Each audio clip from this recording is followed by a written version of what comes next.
الحمد لله نحمده ونستعينه ونستغفره ونؤمن به ونتوكل عليه ونعوذ بالله من شرور أنفسنا ومن سيئات أعمالنا من يهده الله فلا مضل له ومن يضلله فلا هادي له ونشهد أن لا إله إلا الله وحده لا شريك له ونشهد أن محمدًا عبده ورسوله أما بعد فأعوذ بالله من الشيطان الرجيم بسم الله الرحمن الرحيم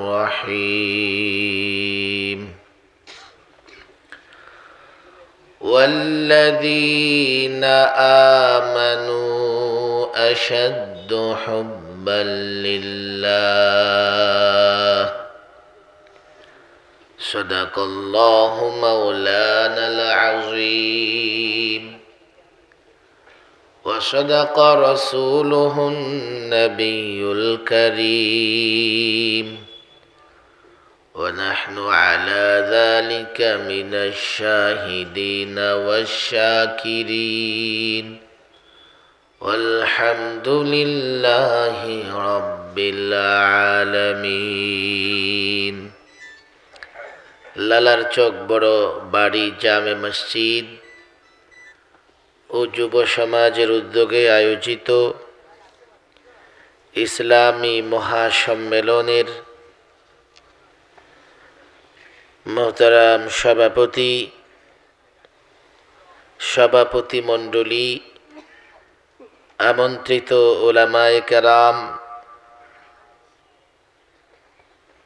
দিন প্রিয়, ইসলাম প্রিয় তৌহিদি জনতা, যে রব মধ্যরাত পর্যন্ত কোরআনের মহব্বতে, ইসলামের মহব্বতে এ দ্বীনি জলসায়, দ্বীনি মজলিসে বসে থাকবার তৌফিক দিয়েছেন, সকলেই সে রবের শুকরিয়া আদায় করি, বলি আলহামদুলিল্লাহ। আমার যদ্দূর মনে হচ্ছে এটা সীমান্ত এলাকা, সম্ভবত শরীফপুর, না? শরীফপুর কি থানা? ইউনিয়ন। এরপরেই আমাদের সীমান্ত বর্ডার, তাই না? মাশাআল্লাহ, 1 কিলোমিটার পরেই সীমান্ত। আল্লাহু আকবার।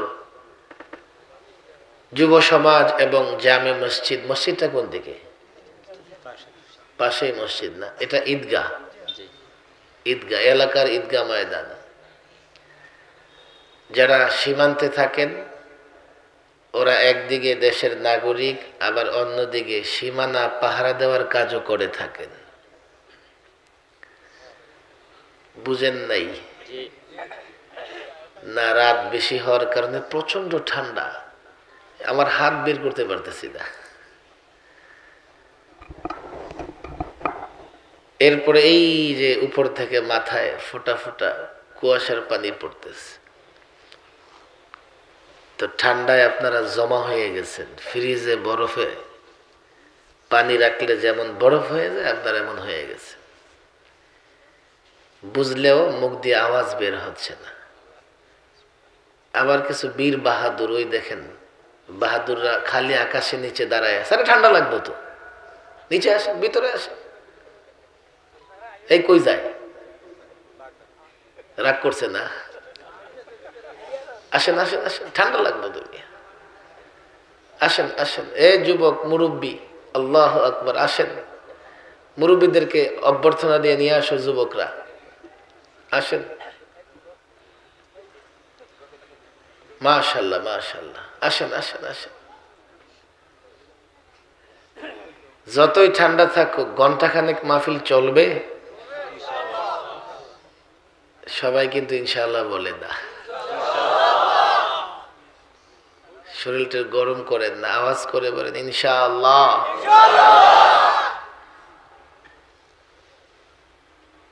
এই তোমার আবার কি হয়েছে? বসো। লালার চর না, লালার চক।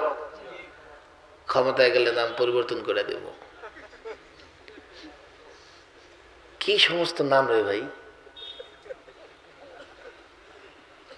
ঠিক আছে, একটা সময় রাখছে, এখন কি গুলো পরিবর্তন করা যায় না? অবাক অবাক করা নাম। সীমান্ত এলাকায় যারা বসবাস করে ওরা দেশের নাগরিক বটে, আবার সীমান্ত পাহারা দেয়। কালকে যদি বাংলাদেশের সীমান্ত, বাংলাদেশের বর্ডার, বাংলাদেশের বর্ডার দিয়ে, সীমান্ত দিয়ে অন্যায়ভাবে কেউ প্রবেশ করতে চায়, তো সীমান্তের লোকেরা সবার আগে তাদের মোকাবেলা করবে। আপনারা আমাদের দেশের গৌরব। দেশের প্রয়োজনে শুধু বিজেপি আর সেনাবাহিনী নয়,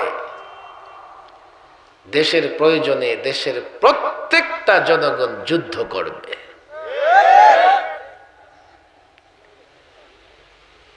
এই জন্যে বর্ডার এলাকায় এসে মাহফিলে যুবকদেরকে দেখে ভালোই লাগতেছে।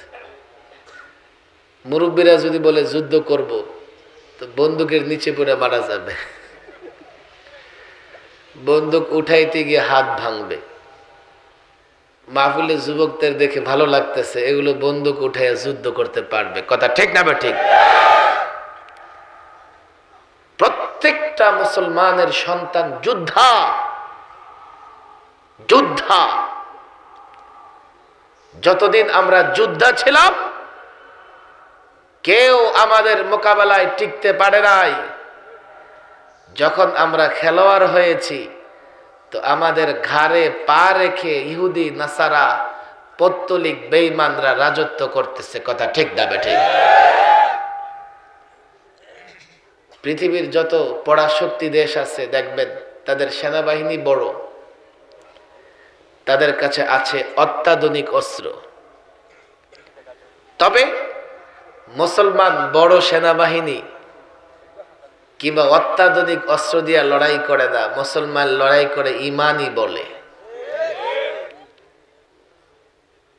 রাত অনেক হয়ে গেছে, মনে হয় আমি শেষ করে দোয়া করে দিতে হবে আমার, কেননা প্রচন্ড কুয়াশা, শীত অনেক, রাস্তাটা বড় ডেঞ্জার, বুঝছেন? কোনো মানুষ নাই রে ভাই। কাউকে যে জিজ্ঞেস করে তো রাগ করছে যুবকদের উপর, ওটা বলস না কোথায়, লোক কই? আর একটু আগে। নতুন রাস্তায় ঢুকলে এমনি রাস্তা বড় লাগে। কথা ঠিক না বেঠিক? আবার রাস্তা রয়েছে খড়খড়া, গাড়ি চলতেছে মনে হয় যে পাথরের উপর দিয়ে খ্যাট খ্যাট খ্যাট খ্যাট। রাস্তায় নেই লোকজন, জিজ্ঞাসা করার মতো কেউ নেই। গুগল দেখে আসতেছি, গুগলও রাস্তা একটু পরপর দেখায়, নেটওয়ার্ক স্লো তো, বুঝে দেয়। গাড়ি যে যায় তো একটু পরে মনে হয়ে গেছে, করুম কি, মেজাজ গেছে গরম হইয়া। যাক, শেষ পর্যন্ত আসতে পারছি। তো আমি জানি না এই রাস্তায় হাবিবুল্লাহ মাহমুদ কাসিমি আসতে পারবে কিনা। শুনতেছি আসবে, হয়তো আসবে না, রাস্তা বড় ব্যাকওয়ার্ড। আমার নিজে ফোন করে দাওয়াত দিচ্ছে যে আপনার যাইতে হবে। যুবকরা প্রোগ্রাম করতেছে, মনে হয় যুবকরা থাকে ঢাকাতে। আমি বললাম এত দূরে প্রোগ্রাম আমি তো করতে পারি না। কেন? আসেন, যুবকরা মাহফিলের আয়োজন করতেছে। সম্ভবত উনি কোথাও গাড়ি নষ্ট হয়েছে না কি হয়েছে, এই রোডে গাড়ি প্রাইভেট কার নষ্ট হয়, চাকায় পাথর টাথর ঢুকলে বা ইটি করলে ঝামেলা হয়ে যায়, আঁকা বাঁকা আছে, কত রকমের ঝামেলা। যাই হোক, অন্তত আপনাদেরকে নিয়ে লম্বা একটা দোয়া করব, আল্লাহর দরবারে কান্নাকাটি করব, রাজি আছি তো ইনশাআল্লাহ। এর মধ্যে যদি মাওলানা মুফতি হাবিবুল্লাহ মাহমুদ কাসিম সাহেব এসে যান, উনি দোয়া করবেন, উনি শেষ বয়ান করবেন। আমি সামান্য, মনে হয় আসতেছে নাকি, লাইট তো দেখা যায়, আমার একটু তোমরা ইনফরমেশন দিও। আমি কিন্তু সর্বোচ্চ, এখন বাজে কত, মাশাআল্লাহ 11:30 পরে দেওয়া যাবে না, যেমনি কুয়াশা পড়তেছে, আমি জমা হয়ে গেলে ঢাকায় যেতে পারবো না, পরে দেখা যাবে যে কালকের প্রোগ্রাম সমস্যা হবে। মুসলমান লড়াই করে ইমানের শক্তিতে। কিসের শক্তিতে? বিশ্বাস হয় না? কিসের শক্তিতে? যে মুসলমানের ইমান যত শক্তিশালী, সে লড়াইয়ের ময়দানে তত শক্তিশালী। আপনারা খালিদ বিন ওয়ালিদের নাম শুনছেন? খালিদ বিন, আল্লাহু আকবার। যুবকরা মনে করবে খালিদ বিন ওয়ালিদ দেখতে মনে পাহাড়ের সমান ছিল, খুব মোটা, সিনা চওড়া। দেখেন না আজকে সিনা দেখে, যার সিনা চওড়া মনে করো ওই বড় সাহসী শক্তিশালী। কিন্তু বাস্তবে দেখা যাবে মারামারি করার জন্য যার সাহস বেশি, সিনা চওড়া হলে চলে না, সাহস থাকা লাগে। বহু দেখতে তাল গাছের মতো লম্বা, ঝগড়া দেখলে গিয়ে ঘরের কোনায় পলায়, আছে না নাই? খালিদ বিন ওয়ালিদ সিনা বড় চওড়া ছিল না, স্বাভাবিক, বরং স্বাভাবিকের চেয়ে চিপা ছিল। লড়াইয়ের ময়দানে একটা না দুইটা না, এক লড়াই করতে করতে 8টা তরবারি ভাঙছে। মুতার যুদ্ধে খালিদ বিন ওয়ালিদের নেতৃত্বে সামান্য কয়েকজন মুসলমান লক্ষ খ্রিস্টান বাহিনীকে পরাজিত করে দিয়েছে। এই হিসাব সবাই জানে না। যেহেতু এই হিসাব সবাই জানে না, তো পশ্চিমাদের কাছে নমনম করে। কথা বুঝেন নাই? আবার বক্তৃতা করে, আমাদের কাছে অত্যাধুনিক অস্ত্র নাই, থাকলে কোত্থেকে কি করবি, কবে হবে তোদের কাছে অস্ত্র? আমেরিকার কাছে অ্যাটম বোমা 10,000। কয় হাজার? একটার পাওয়ার কত জানেন? 2টা মারছিল জাপানে। কয়টা? হিরোশিমা নাগাসাকিতে কয়টা মারছিল? এখনো ওইখানে সাধারণ গাছপালা হয় না, বাচ্চা হইলে এটা অর্ধেক হয়, প্রতিবন্ধী হয়। আমেরিকা যদি 10,000 অস্ত্র ব্যবহার করে, বোমা, অ্যাটম বোমা ব্যবহার করে, গোটা পৃথিবী 10 মিনিটে ধ্বংস হয়ে যাবে। তো তুমি কবে একটা অ্যাটম বোমা বানাবা? পারবা না তো, কেমনে লড়াই করবা? যে কটা মুসলমান রাষ্ট্র আছে 10টা 20টা করে আছে, তাও এগুলা মাঝে মধ্যে ছাড়লে সামনে গিয়ে আবার নিচে পড়ে যায় নিজের দেশেই। আমি তো এক্সাম্পল দেই, আমার বক্তব্য অবান্তর বা অবাস্তব নয়, আমি বাস্তবতার ভিত্তিতে বক্তৃতা করি। আফগানকে দেখো, আমার মনে আছে তখন আমেরিকা বলেছিল আফগান জয় করে ফেলবো, 2-4 দিন লাগবে, 2-4টা বোমা খরচ হবে। আজকে দেখো 20 বৎসর যুদ্ধ করার পরে আমেরিকান সৈন্য লেজ গুটিয়ে আফগান ছাড়তে বাধ্য হয়েছে।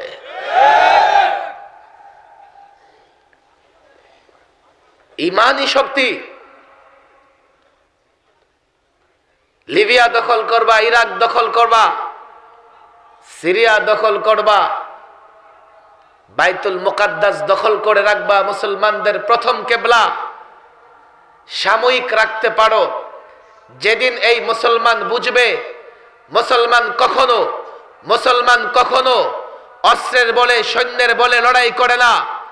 এ যুবক শোনো, শোনো, কোন দলের কথা নয়, মতবাদের কথা নয়, তন্ত্রের কথা নয়, বাস্তবতা দেখো। এক মুহাম্মদ আরবি মক্কায় দ্বীনের দাওয়াতি কাজ শুরু করেছেন, মক্কায় থাকতে পারে নাই। তাও জেনে রাখো, মুসলমান ব্যক্তি স্বার্থের জন্য লড়াই করে না, মুসলমান বিদ্বেষের জায়গা থেকে লড়াই করে না, মুসলমান অহংকার বশত লড়াই করে না। মুসলমানের লড়াই হয় ঈমান হেফাজতের জন্য, মুসলমানদের লড়াই হয় ইসলাম হেফাজতের জন্য, মুসলমানদের লড়াই হয় মা বোনদের ইজ্জত রক্ষা করবার জন্য, মুসলমানদের লড়াই হয় মাজলুমদের রক্ষা করবার জন্য, মুসলমানদের লড়াই হয় জালেমের বিরুদ্ধে, অহংকারীর বিরুদ্ধে, তাগুতের বিরুদ্ধে, অত্যাচারীর বিরুদ্ধে। আর মুসলমান যখন ঈমানের বলে বলিয়ান হয়ে তাগুতের বিরুদ্ধে, জালেমের বিরুদ্ধে লড়াই করে, লড়াই করেছে, লড়াই করবে। ইতিহাস দেখো, মদিনায় মাত্র 313 জনকে দাঁড় করিয়ে দিয়েছেন আল্লাহর পয়গম্বর বদর প্রান্তরে কাফেরের মোকাবেলায়। সাহাবীদের হাতে তরবারি নেই, ওট নাই, ঘোড়া নাই, লড়াই করেছেন, বিজয়ী হয়েছে। মক্কা বিজিত হয়েছে, হিজাজ বিজিত হয়েছে, মধ্যপ্রাচ্য, আফ্রিকা, স্পেনে মুসলমান 700 বছর রাজত্ব করেছে, ভারত মুসলমান রাজত্ব করেছে 1000 বছর। এর পিছনে একটাই ছিল, আজকে গোটা পৃথিবীতে 250 কোটি মুসলমান, মুসলমান রাষ্ট্র, মুসলমান সরকার বড় বড় কথা তো বলে, ঈমান না থাকবার কারণে, ঈমানি শক্তি না থাকবার কারণে আজকে যে সমস্ত রাষ্ট্রে মুসলমানদের উপর অন্যায় হচ্ছে, জুলুম হচ্ছে, তার বিরুদ্ধে রুখে দাঁড়াতে পারছে না। ফর্মুলা ভুলে গেছো, যার জন্য তুমি মনে করতেছো যে কাফের শক্তিশালী। আল্লাহু আকবার। আজকে বাইতুল মুকাদ্দাস ইহুদিরা দখল করে রেখেছে, জানো? জানো না ইতিহাস? আজ থেকে 1000 বছর আগে একজন সুলতান সালাহ উদ্দিন আইয়ুবী মাত্র 30,000 নিয়ে বাইতুল মুকাদ্দাস ইহুদিদের হাত থেকে উদ্ধার করেছিলেন। আর খ্রিস্টানদের, ইহুদিদের সৈন্য সংখ্যা প্রথমে 2 লাখ, পরে আরো 4 লাখ, 6 লাখ ছিল। বাইতুল মুকাদ্দাস উদ্ধার করবেন সুলতান সালাউদ্দিন আইয়ুবী রওনা হয়ে গেলেন। ফিলিস্তিনের বর্ডারে গিয়ে 30,000 সৈন্য নিয়ে তাঁবু গাড়লেন, কিন্তু যুদ্ধ শুরু করলেন না। তিনি সৈন্যদের অবস্থা দেখতে থাকলেন যে এই সৈন্য বাইতুল মুকাদ্দাস উদ্ধার করতে পারবে কিনা। সারাদিন যুদ্ধের কসরত, প্রশিক্ষণ, রাতের বেলায় সৈন্যরা তেলাওয়াত করত, কেউ ঘুমায় যাইত, কেউ বসে বসে গল্প করত। সালাউদ্দিন আইয়ুবী ঘুরে ঘুরে দেখতেন, দেখে যে না, যুদ্ধের পরিবেশ নাই। হঠাৎ একদিন দেখে যে না, এখন আর কেউ গল্প করে না, কেউ তেলাওয়াত করতেছে, কেউ সেজদায় পড়ে আছে, আল্লাহর দরবারে কান্নাকাটি করতেছে। সালাউদ্দিন আইয়ুবী বুঝে গেলেন যে যুদ্ধের সময় হয়ে গেছে। যেই বাহিনী, যে লোকেরা অবসর সময়ে আল্লাহকে ডাকে, তাদেরকে কেউ পরাজিত করতে পারে না। আর যে হেলায় খেলায় কাটায়, এ জাতি কখনো জিততে পারে না।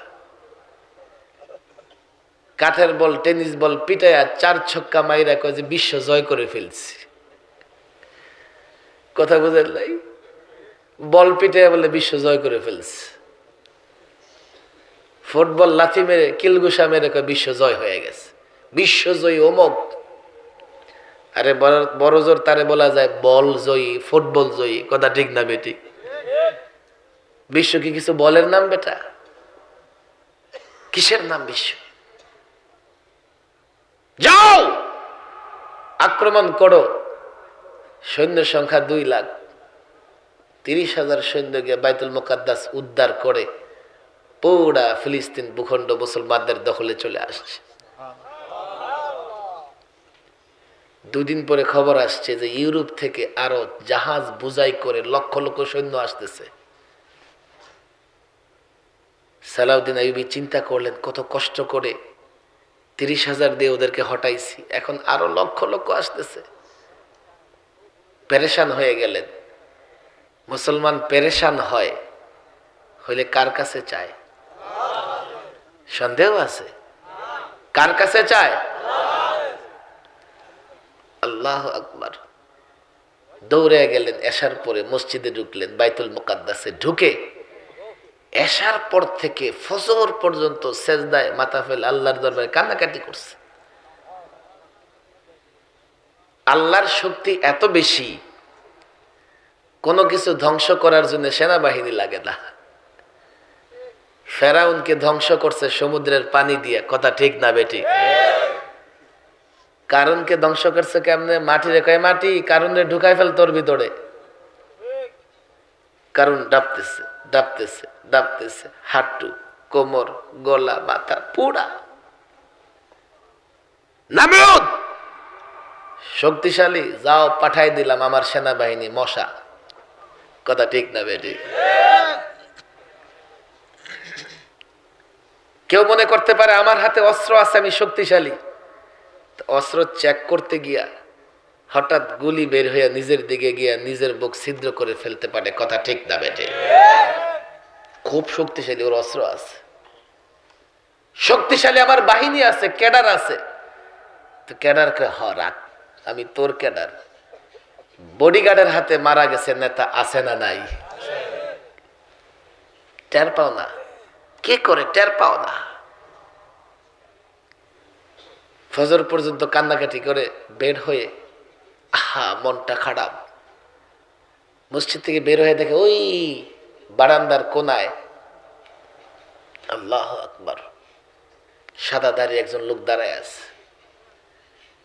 তা আমরা সাধারণত বৃদ্ধ মানুষ দেখলে দোয়া নেই, হুজুর দোয়া করবেন, বড় মুসিবতে আছে। বাইতুল মুকাদ্দাস তো উদ্ধার করেছি, তবে কাফেররা আবার আসতেছে, কি করি?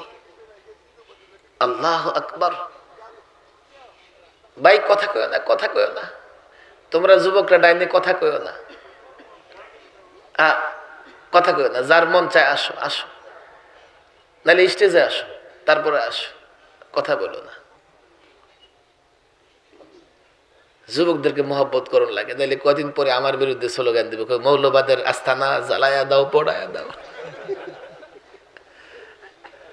আরে কথা ঠিক না বেঠিক? বুড়ারা যদি স্লোগান দেয়, আওয়াজ ঠিক মতো বের হইব না। আওয়াজ বেরিয়ে আমার ঠেকাই দিতে পারবো না, এদের রাস্তা খেলে ঠেকাই ফেলাইব। এগুলো নরম রাখার লাগে, নরম থাকো, নরম থাকো। সময়টা যে গরম, তোমরা গরম হলে বড় মুশকিল। হুজুর দোয়া করেন, বড় মুসিবতে আছে। সুলতান সালাউদ্দিন ভয় পায়ও না, তোমার চোখের পানিতে তাদের সৈন্যের জাহাজ ডুবে গেছে। 2 দিন পরে খবর আসছে, ওই যে সৈন্য রওনা হয়েছে, হঠাৎ সমুদ্রে তুফান শুরু হইয়া পুরা সৈন্য সহ জাহাজ একেবারে সমুদ্রের নিচে চলে গেছে। মুসলমান তখনই বিজয় হয়েছে মুসলমানের, যখন মুসলমান আল্লাহর উপর ভরসা করেছে। আমি তো যুবকদেরকে বলি, আমাদের ভুল বুঝো না। রাষ্ট্র তোমরা চালাচ্ছ, রাজনীতি করছো, আমরা তোমাদের দুশমন নই, আমরা তোমাদের প্রতিদ্বন্দ্বী নই। আমাকে বলো, হিসাব করে দেখো, তোমরা কি সামনে অগ্রসর হচ্ছ না পিছনের দিকে যাচ্ছ? হিসাব করলে বোঝা যাবে এইভাবে আমরা পিছনের দিকে যাচ্ছি। আমার ভয় হয় একটা সময় আমরা আবার পরাধীন হয়ে যাব, আমরা আমাদের দেশটাকে হেফাজত করতে পারবো না। এইভাবে দুশমন শক্তি আমার দেশ নিয়ে ষড়যন্ত্র করে। আমার বক্তব্য হয়তো তোমাদের বুঝে আসবে না, ভালো লাগবে না। আমরা তোমাদেরকে সন্ত্রাসী কিংবা জঙ্গিবাদের কথা বলি না, আমরা দেশ প্রেমে উদ্বুদ্ধ করি। আর দেশ প্রেম এটা ইসলামের শিক্ষা, এই জন্য আমরা তোমাদেরকে ইসলামের কথা বলি। আর এই দেশ ইসলামের জন্যে স্বাধীন হওয়া একটি দেশ। ইতিহাস পড়ো, দ্বিজাতি তত্ত্ব, পাকিস্তান এবং ভারত হিন্দুস্তান নামে দুটা রাষ্ট্র হয়েছে কিভাবে? যে রাষ্ট্রে মুসলমান বেশি সেটা পাকিস্তান, আমরা পূর্ব পাকিস্তান, ওরা পশ্চিম পাকিস্তান। যেখানে সংখ্যায় অন্য ধর্মের লোকজন বেশি, হিন্দু ধর্মের লোকজন বেশি হিন্দুস্তান। আমরা ৭১-এ লড়াই করেছি পশ্চিম পাকিস্তানের সঙ্গে, এর মানে আমাদের মুসলিম পরিচয় আমরা ভুলতে পারি না। এটা মুসলমানদের ভূখণ্ড, এর মানে এই না আমরা অন্যদেরকে মারি ধরি দেশ থেকে বের করে দেই। কেননা ইসলাম এমন ধর্ম যেই ধর্মে সব ধর্মের লোকদের অধিকার নিশ্চিত করা হয়েছে। আলোচনা লম্বা হয়ে যাবে, আমি এতটুকু নিশ্চয়তা দেই, বাংলাদেশে সংখ্যালঘুরা পৃথিবীর যে কোনো দেশের সংখ্যালঘুদের চেয়ে শান্তিতে আছে। আপনি জরিপ চালান, এই যুবক ইউনিভার্সিটির ছেলে, কলেজের ছেলে, জরিপ চালায় দেখো, বাংলাদেশের ক্রিকেটার গেছে ব্রিটেনে খেলতে বউ নিয়া, হোটেলও নিরাপদ নাই, সিট মারবে, পত্রিকায় এসেছে। মায়ানমারে দেখো মুসলমানদেরকে মেরে ধরে 14 লক্ষ মুসলমান বাংলাদেশে তাড়াইয়া দিছে।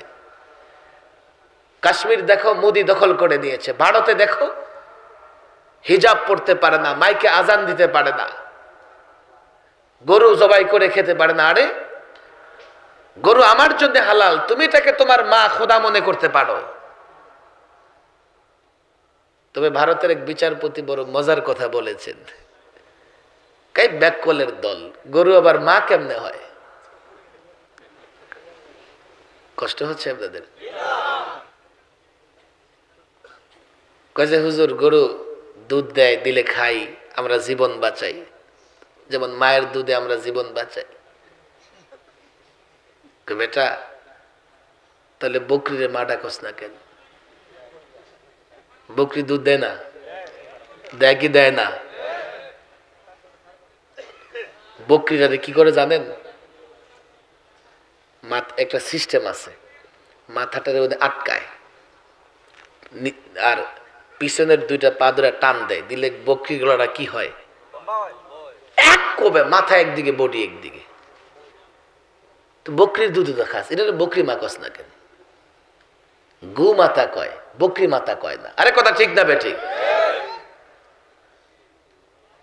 যদি দুধ দিলেই মা হয়, আমাদের দেশে একটা প্রাণী আছে 4টা-5টা বাচ্চা দেয়, প্রত্যেকটারে দুধ খাওয়ায়, কথা ঠিক না বেঠিক? এই মেয়ে কোনদিন আইসে আপনার ঘরে যে ভাই একটু দুধ দেন, 4টা-5টা বাচ্চা দিছি, দুধ খাওয়াইতে পারতাছি না? আইসে কোনদিন? ওটে দুধ দেয় না, দেয় নাকি? ওটের মাকস না কেন? অবাক লাগে, অবাক করা কাণ্ড। আচ্ছা তোদের মা তোদের কাছে থাকে, আমাদের তো মা না। বাংলাদেশে সংখ্যালঘুরা কেন নিরাপদ?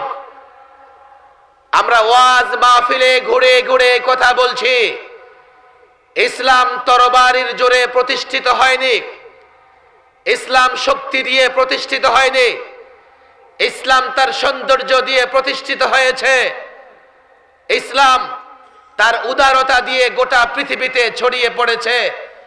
যার জন্য বাংলাদেশে কখনো মুসলমানরা ধর্মের নামে মন্দিরে আঘাত করে না, গির্জায় আঘাত করে না। এটা আমাদের ধর্ম শিক্ষা দেয় নাই, এটা আলেমরা শিক্ষা দেয় নাই। এর মানে ইসলামের কারণে এদেশে সংখ্যালঘুরা নিরাপদ।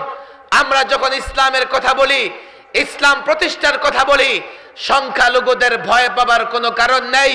যতই ইসলাম প্রতিষ্ঠা হবে, তাদের নিরাপত্তা আরো বাড়তে থাকবে, কথা ঠিক না বেঠিক?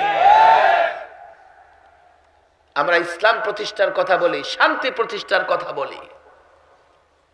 আমার সংখ্যালঘু ভাইদের ভয়ের কোনো কারণ নাই, ভয়ের কোনো কারণ নাই।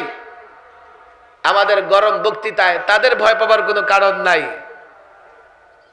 ইসলাম নারীর অধিকার, নারীর মর্যাদা, মানুষের অধিকারের জন্য লড়াই করার অধিকার দিয়েছে। আর এই লড়াইয়ের ভিত্তি হয় ঈমান, কথা ঠিক না বেঠিক? ওয়াল্লাযীনা আমানু আশাদ্দু হুব্বাল লিল্লাহ। আর যারা ঈমানদার সবচাইতে বেশি ভালোবাসে কাকে? একটু মনটা খুলে বলেন কাকে? কাকে? চিৎকার করে বলেন কাকে? তাড়াতাড়ি শেষ করে দেব, অনেক রাত হয়েছে। আপনারা একটু বসেন, লোকজন আসতেছে মনে হইতেছে। মাশাআল্লাহ মাশাআল্লাহ। মৌলানা সাহেব আসছে নাকি?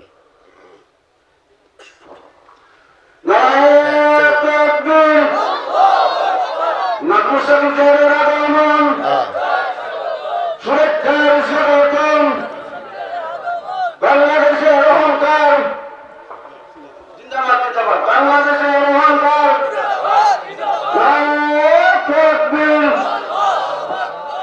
আসো বসেন। ইয়া কই আমাদের মামুনের কাছে আসবে? কোথায় আছে? আরে আমি কতক্ষণ করুন, একটা লিমিটেড আছে না, কতক্ষণে আসবে? চারে বসো, নাজমুল আসছে, বসো বসো। আস্তে আস্তে তো শহীদ হয়ে যাওয়ার কথা, আসছো কেমনে?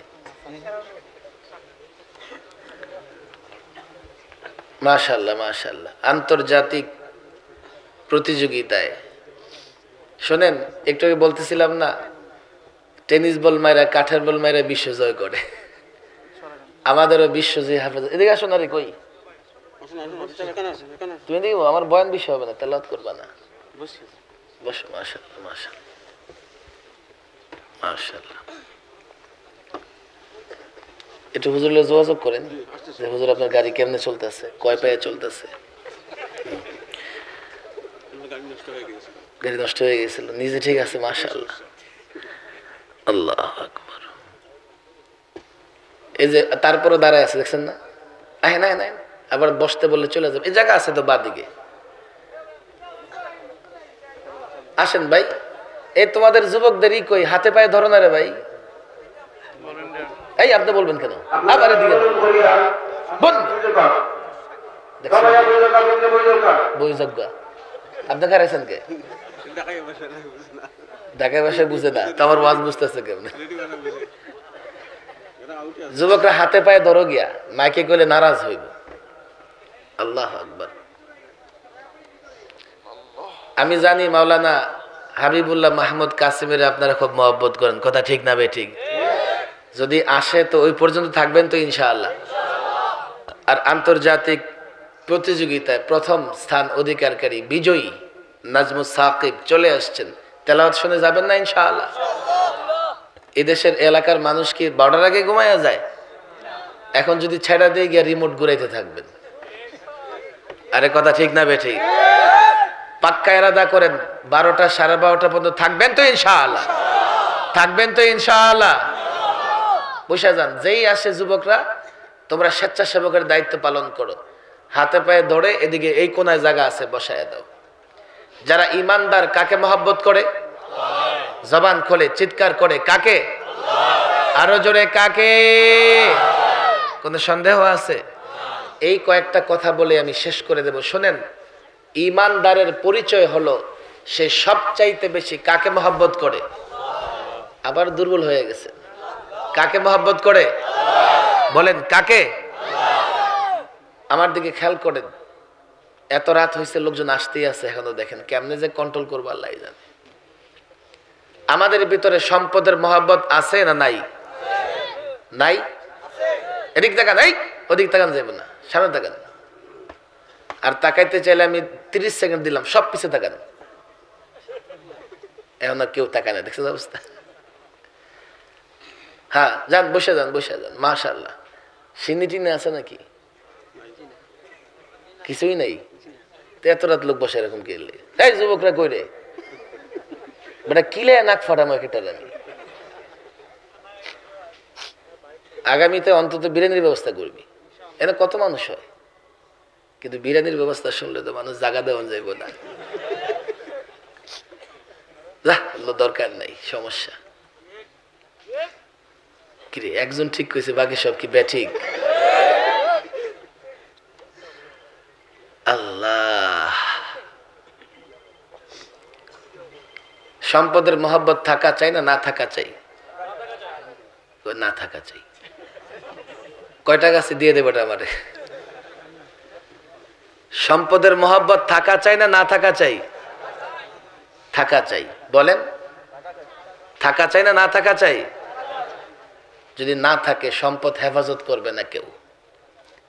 সন্তানের মহব্বত থাকা চাই না না থাকা চাই? যদি না থাকে কেউ সন্তান লালন পালন করবে?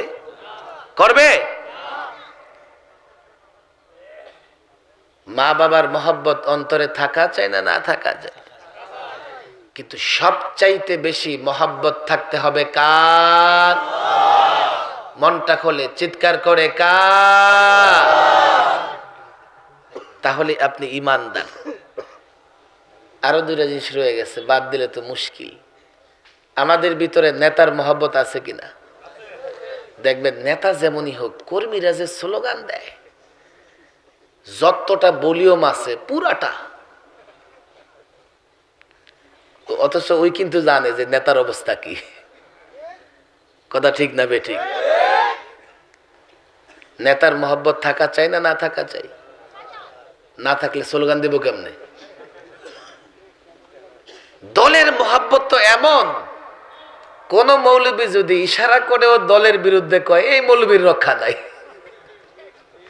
কথা ঠিক না বেঠিক? অথচ আলাদা কিন্তু নিজেই দলের বকে, আবার দল ছাইরাও দেয়। থাকা চাই, না থাকলে তো দল করা যাবে না। কিন্তু সবচাইতে বেশি মহব্বত থাকবে কার? চিৎকার করে বলেন কার? এখন থেকে মাপবেন, মহব্বত মাপবেন।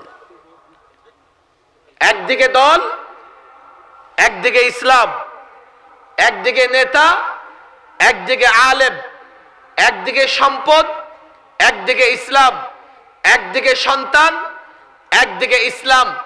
এই মুসলমান, ইতিহাস বড় দীর্ঘ, আমি সেদিকে যাব না। হযরত আদম আলাইহিস সালামের সঙ্গে হাবিল কাবিল জিদ ধরেছিল। হযরত আদম সন্তানের জিদ পুরা করে নাই। কেননা কাবিলের জিদ ছিল ইসলামের বিরুদ্ধে, আল্লাহর বিধানের বিরুদ্ধে। আল্লাহ নির্দেশ দিয়েছেন, ইব্রাহিম ইসমাইলকে কুরবানি করো। সন্তানের মহব্বত আল্লাহর বিধান পালন করা থেকে তাকে বাধা দিতে পারেনি। এ মুসলমান, সম্পদ আছে তোমার, থাকবে, মহব্বত করবে, ভালোবাসবে, সন্তানকে ভালোবাসবে। কিন্তু যখন ইসলামের ভালোবাসার প্রমাণ দিতে হয়, তাহলে ইসলামকে সবচাইতে বেশি ভালোবাসতে হবে। যদি না বাসো তো তুমি মোমেন না। কথা ঠিক না বেঠিক? মোমেন তুমি এখন পরীক্ষা করে দেখবা তুমি কতটা মোমেন। পরীক্ষা করে দেখবা। আমি কেন পরীক্ষা করতে? তুমি পরীক্ষা করে দেখো কতটা মোমেন। আল্লাহর মহব্বত থাকতেই হবে। কেননা আমাদের খাবারের ব্যবস্থা করেন কে? চিৎকার করে কে? সন্দেহ আছে? অসুখ হলে সুস্থ করেন কে? কোন সন্দেহ আছে? আপনাদের থাকবে না। কিন্তু কিছু নাস্তিক আছে, বামপন্থী আছে, যুক্তি দিবে। জানেন কি যুক্তি দেয়? হ্যাঁ হুজুর বললেন, উপর থেকে পড়ছে, আমার মুখ থেকে না। ছোট্ট একটা গল্প। আমার এত রাত্রে ওয়াজ করার মেজাজটাই নেই। কিছু গল্প টল্প শোনাবো আপনাদেরকে। একটা গল্প শোনাবো নাকি? না, আওয়াজ নাই। মাহমুদ কাসিমি সাহেব যদি কাছাকাছি আসে তো নাজমুল সাহেব দিয়ে দিলেই হবে। হ্যাঁ, কাছাকাছি এসে গেছে, মাশাআল্লাহ। তাইলে আমি শেষ করে দেব। গল্পটা বলি। আমি আবার টেলিভিশনে মাঝে মধ্যে নাস্তিকদের সঙ্গে বিতর্ক করি। ইদানিং করি না, বছরখানেক ধরে। আগে খুব করছি। বলে হুজুর আপনারা খালি ওয়াজ করেন, আল্লাহ খাওয়ায়, আল্লাহ পড়ে। আমি যদি ঘরে ঘুমাইয়া থাকি আল্লাহ খাওয়াবে? বলেন। কয় না, আমার যা রিজিক থাকে আমি ঘরে ঘুমায় থাকলেও আসবে। বলবেন তাহলে কাল থেকে আর কাম করুম না। বেটা, এটাও আল্লাহ বলে দিছে, চেষ্টা করো। চেষ্টা না করলে আল্লাহ না খাওয়ায় রাখবে না। যেমন সন্তানকে মা বাবা কি বলে? এই কামাই কর, কামাই কর। কিন্তু কোন সন্তান কামাই না করলে কি মা ভাত দেয় না? এমন হয়? মায়ের চেয়ে আল্লাহর মহব্বত অনেক বেশি, অনেক বেশি, শতগুণ বেশি। একটা ছোট্ট গল্প শুনলে আপনারা বুঝতে পারবেন সবকিছু কি করে আল্লাহ করে। মাওলানা এহতেশামুল হক থানভী ছোট্ট একটা ঘটনা লিখেছেন। এক ব্যক্তি আর্ট করতেছে, আল্লাহু আকবার, হঠাৎ তার আর্ট পেপারে একটা পিঁপড়া ঢুকছে, ঢুকে দেখে কলম ঘুরতেছে আর সুন্দর সুন্দর ফল মূল সিনারি তৈরি হইতেছে। যারা আর্ট করতে জানে কলম ঘুরাইলে কি হয়, সুন্দর সুন্দর সিনারি হয়। পিঁপড়া অবাক হইছে, আর কলমের এত শক্তি, ঘুরলেই সুন্দর সুন্দর সিনারি হয়ে যায়। একটু পরে আরেকটা পিঁপড়া ঢুকছে, ঢুকে বলে, এই বোকা, তুই একটা বোকা। কয় কি? কয় একটু উপরের দিকে তাকা। তাকাইছে, কয় কলমের গোড়ায় কি আছে? কয়েকটা হাত। বেটা, কলমের কোনো ক্ষমতা নাই, সব ক্ষমতা হাতের। কথা ঠিক না বে ঠিক? এখনো ঠিক বলার সময় আসে নাই, জমায় রাখেন। একটু পরে আরেকটা পিঁপড়া ঢুকছে, তোরা দুইটাই গাদা, মাথায় কিচ্ছু নাই। কেন? আরেকটু উপরের দিকে তাকা। তাকাইছে, কি দেখা যায়? হাতের গোড়ায় কয়েকটা মানুষ। বেটা, হাতের কোনো ক্ষমতা নাই, সব ক্ষমতা মানুষের। মানুষ হাত নাড়ে, হাত কলম নাড়ে। এবারও জিগালে করবেন ঠিক, এবার জিগাবো না। একটু পরে আরেকটা পিঁপড়া ঢুকছে, তোরা তিনটা নাম্বার ছাড়া গাদা। কেন? কবে এটা মানুষের ক্ষমতা থাকলে, হাত নাড়লে আর কলম নাড়লে যদি সুন্দর সুন্দর সিনারি হইতো, তাহলে যে কোনো মানুষের হাতে কলম দিলে সেই আর্ট করতে পারত। কথা ঠিক না বেটি? আপনাদের সবার হাতে যদি কলম খাতা দেয়, খাতা নষ্ট হবে, কলম নষ্ট হবে, কিন্তু মাগার ফল ফুল বের হবে না। তাহলে কিভাবে হয়? এইভাবে হয়, যার মাথায় মেমোরি কার্ডে এই এলেম সে ধারণ করেছে, আছে না? মেমোরি কার্ডে যা থাকে শো তো তাই হবে। যে শিখেছে, মেধায় মস্তিষ্কে ধারণ করেছে, মানুষের মধ্যে সে কেবল চেষ্টা করলেই আর্ট করতে পারে, যে আর্ট শিখেছে। এবার বলেন, কথা ঠিক না বেটি? এখন আপনারা আমার একটু মেমোরি কার্ডটা বের করে দেখান। এই মাথার মেমোরি কার্ড কার নিয়ন্ত্রণে? চিৎকার করে বলেন, কার? আমার ভাইয়েরা, কেউ মনে করতে পারে আমি জমিনে যখন ফসল বনি, আমি যখন ধান খেতে গিয়ে ধান লাগাই, গম করি, ইত্যাদি করি, আমার জমিন থেকে ফসল আসে। কেউ মনে করতে পারে আমি যখন দোকানদারি করি, সারাদিন দোকানে বসে বিক্রি করি, দোকানের মাধ্যমে আমার রিজিক আসে। কেউ মনে করতে পারে আমি যখন চাকরি করি, মাস শেষে আমার মাইনে আসে, আমি খাই। খেতে ফসল না করলে আমি খেতে পারতাম না, দোকানদারি না করলে আমি বড়লোক হতাম না, আর যদি চাকরি না করতাম আমার সংসার চালাতে পারতাম না। আমাকে বলো, দুজন ব্যক্তি পাশাপাশি দুটি জমিতে ফসল উৎপাদন করে, একজন ব্যক্তির জন্য আল্লাহ তাবারক ওয়া তাআলা 20 মণ ধানের ব্যবস্থা করে দেন, আরেকজন ব্যক্তির জন্য 10 মণ, আরেকজন ব্যক্তির জন্য 5 মণ। দুজন ব্যক্তি একসঙ্গে দোকানদারি শুরু করেন। একজন ব্যক্তি দোকান বিক্রি করে কর্মচারী হয়ে যায়, আবার আরেক দোকানের কর্মচারী দোকানদারি করতে করতে 10টা দোকানের মালিক হয়ে যায়। সব কিছু আল্লাহ নিয়ন্ত্রণ করেন, সব আল্লাহ নিয়ন্ত্রণ করেন। তবে বাহ্যিকভাবে আমরা দেখব যে ছোট্ট একটা কাজ করলে আরেকটা কাজ হয়ে যায়। তবে মনে রেখো, আল্লাহর নির্দেশ ছাড়া কোনোদিন তোমার ছোট্ট কাজটাও হবে না। ছোট্ট কাজ যত ভালো করে করোই না কেন, বড় কাজ তুমি কোনোদিন করতে পারবে না। বুঝো, নাস্তিকদের সঙ্গে দ্বন্দ্বের জায়গাটা এই জায়গায়। নাস্তিক শুধু খালি চোখে দেখে, কিন্তু হাতের আড়ালে যে কি আছে এটা নাস্তিক দেখে না। বড় বড় যুক্তি দেয়। আবার যদি বলে, এই মিয়া এগুলো কি বলো, নাস্তিক মার্কা কথা, জান্নাতে যাবা না তো। তো কি বলে জানেন, মৌলভী সাহেব আপনাকে আগে জান্নাতে যাবো। এমন মানুষ আছে না নাই? এই মিয়া, এখান থেকে সীমান্তে যাওয়া যায় না? আপনি সীমান্তের রাস্তা একটা, ঢাকা যাওয়ার রাস্তা একটা। একজন সীমান্তের রাস্তায় যায় আর বলে কি আমি ঢাকা পৌঁছা যাব। কে জান্নাতে যাবে তার রাস্তাই তাকে বলে দেবে, জান্নাতের পথ ধরে জান্নাতে যাবে। আর যদি জাহান্নামের পথ ধরো জাহান্নামে যাবে। ঈমানকে মজবুত করো মুসলমান, এ কথা আবারও নতুন করে বুঝো আর না বুঝো, সবচাইতে বেশি ভালোবাসতে হবে কাকে? আর আল্লাহকে ভালোবাসার পথ পদ্ধতি রাসূল দেখিয়ে গেছেন কি না? না নিজের মতো করে? কিছু পাগল আছে, এর বলে আল্লাহর পাগল, লাল কাপড় করে ঘুরতে থাকে, নামাজও নাই, রোজাও নাই, গোসলও নাই। কথা ঠিক না বেটি? আমি জানি না এলাকায় আছে কিনা, ঢাকায় একটা পাগল ছিল, কাপড়ও পরতো না। মুফতি আমিন রাহিমাহুল্লাহ একবার লোকদের জিজ্ঞেস করে, এই মিয়া তোমরা এই ল্যাংটা পাগলের পিছিয়ে ধরো, শরম লাগে না? আর কি আছে তার ভিতরে? হুজুর জানেন না, তার ভিতরে অনেক কিছু আছে। তো হুজুর বলতেন বেটা দেখাই তো যায় কি আছে। ভণ্ড।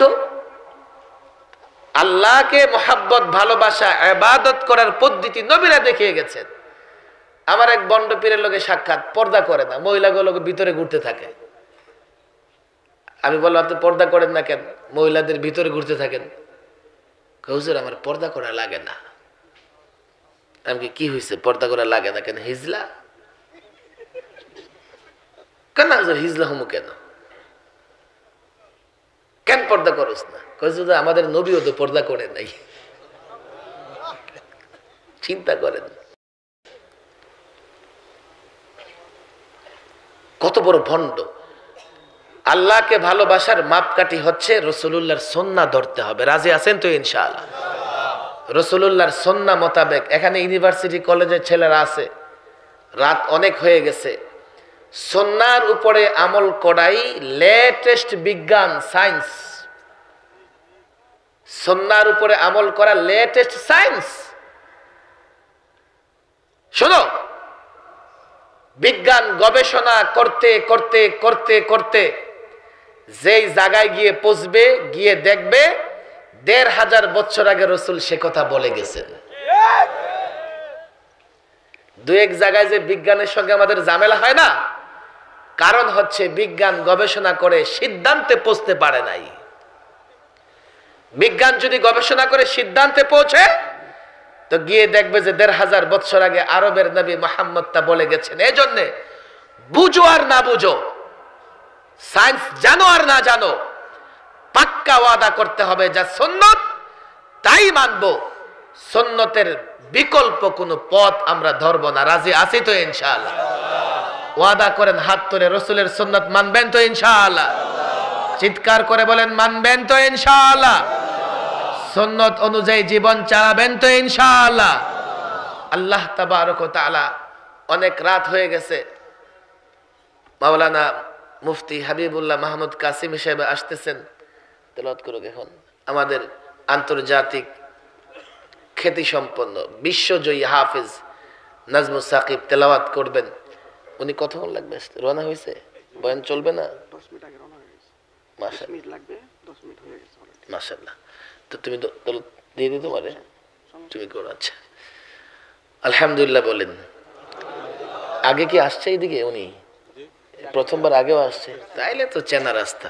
আগামীতে ও দাওয়াত দিয়ে দিবেন। আমার এইবারই শেষ।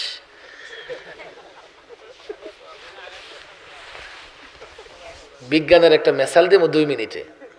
এখানে যেহেতু অনেক শিক্ষিত মানুষ আছে, আপনারা সীমান্তের হতে পারেন, এর মানে শিক্ষা থেকে সীমান্তে না। সীমান্তের মানুষ বড় চৌকান না হয়, সতর্ক হয়।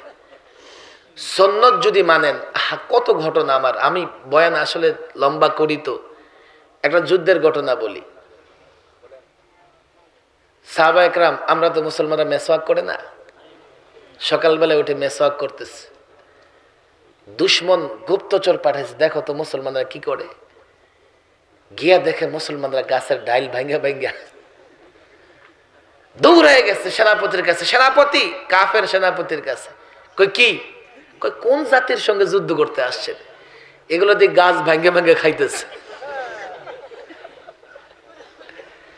এটা একটা সুন্নতের ফায়দা। আরেকটা অরিজিনাল ফায়দার কথা বলবো, যে ঠিক মতো মেসওয়াক করবে, আল্লাহু আকবার, সর্বনিম্ন ফায়দা হচ্ছে দাঁত পরিষ্কার থাকে, কিন্তু আরেকটা সর্বোচ্চ ফায়দা হচ্ছে ঈমানের সঙ্গে তার মৃত্যু হবে।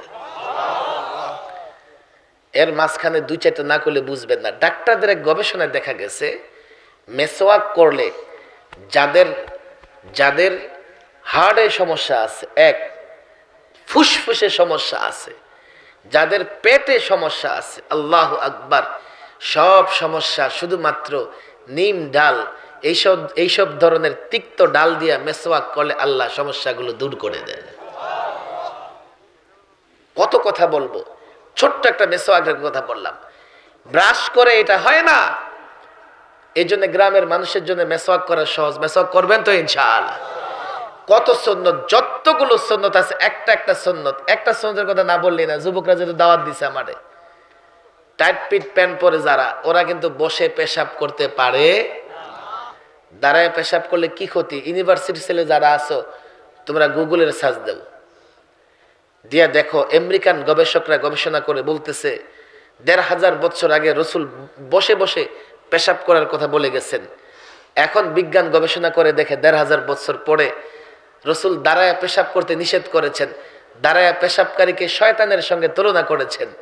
এখন ১৫০০ বছর পরে ডাক্তাররা বলতে থাকে যে বইয়া বইয়া পেশাব করো। বসে পেশাব করা সুন্নাহ।